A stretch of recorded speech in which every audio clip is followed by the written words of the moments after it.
chers passionnés de l'eau, bienvenue au calendrier de l'Avent Génie. Ho, ho, ho!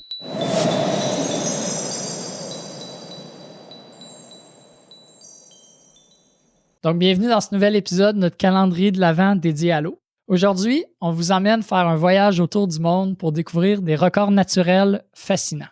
Donc, je vous propose de commencer notre voyage en Nouvelle-Zélande. En plus d'être reconnu comme étant l'endroit où le Seigneur des Anneaux a été tourné, eh bien, c'est aussi l'endroit où est-ce qu'on retrouve l'eau naturelle la plus claire au monde. Et oui, c'est au lac qu'on surnomme Blue Lake qu'on a une eau avec une transparence de 80 mètres, ce qui est presque équivalent à de l'eau distillée. Vous irez voir des photos, là, c'est vraiment impressionnant. Maintenant, direction l'Eurasie pour découvrir un lac qui porte mal son nom, la mer Caspienne. Bien qu'on l'appelle mer, c'est techniquement le plus grand lac du monde. Donc, avec sa surface de 371 000 km², soit l'équivalent du Japon, il contient 40% de l'eau de tous les lacs de la planète à lui seul. Puis sa salinité est d'environ un tiers de celle des océans, ce qui lui donne un caractère unique. Puis si on se limite au lac d'eau douce, le titre revient au lac supérieur, ici au Canada, avec sa superficie très respectable de 82 100 km². Restons au Canada, mais déplaçons-nous un peu plus vers l'est, plus précisément vers la baie de Fundy, pour admirer un autre record. Puis Jaril, je te demande, as-tu une idée pourquoi on est ici à la baie de Fundy? Probablement pour les marées les plus grandes au monde, n'est-ce pas?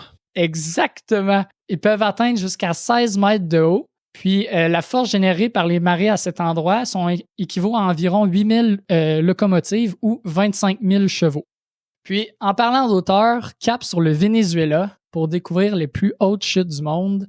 Avec leurs 979 mètres de haut, les Angel Falls sont presque 3 fois plus hautes que la Tour Eiffel.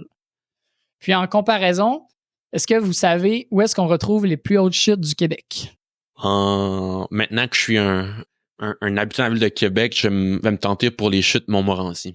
Exactement, bonne réponse. Haute de 83 mètres de haut, ce qui dépasse d'ailleurs de 30 mètres les fameuses chutes Niagara.